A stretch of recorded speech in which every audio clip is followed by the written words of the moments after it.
Welcome. In this video, a quick explanation on how you can determine the alternative ratio, also known as a relative risk, as an effect size measure for a one-sample binomial test using Python, and I'm using JupyterLab and Python 3 to be slightly more precise.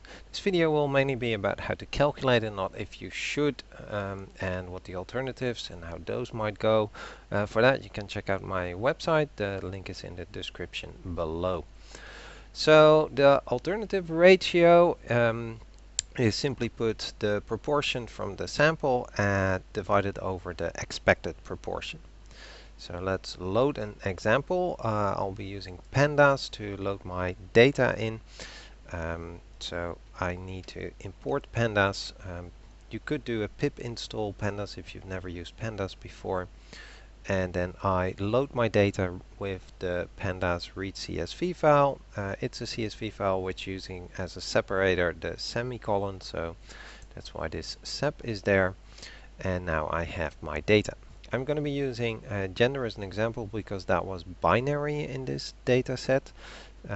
So I can do a small table from it where I'll simply see the two males. There were 34 males and 12 females. I want the proportions, so I can actually calculate the sum of these. I do need to do then the sum of the values, and then I have the total of 46, 34 plus 12. And then I can simply divide the two values by each other, so the frequencies divided by the sum will give me the proportions. There are other ways of doing this, but this is fairly straightforward. I then need to pick one of the two, so I'm just going to pick the first one, and because Python using in list, it's using 0 as the first one, so this is going to be my x. So that's the 74%, so or 0.739 if you will. The alternative ratio is then this proportion divided by the expected proportion. So let's simply set that to how many proportions I actually have, in this case 2, so it should be set to 0.5. That's what I would have expected. And then the alternative ratio is simply those two divided by each other, and in this case it's 1.48. So it's 48% higher than what was actually expected.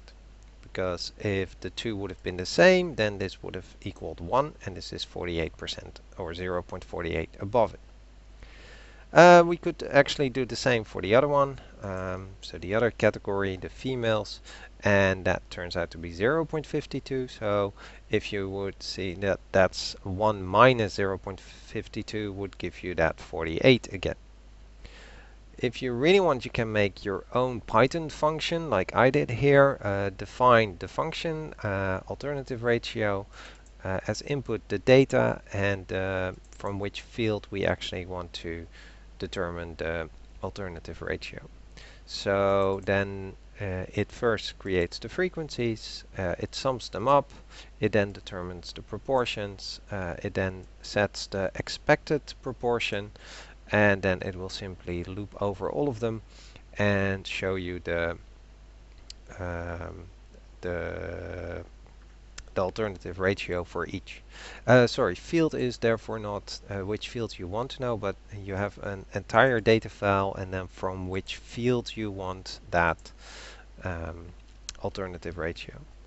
Let's see if it actually works, and there we go. Yeah, those were the two we saw earlier as well.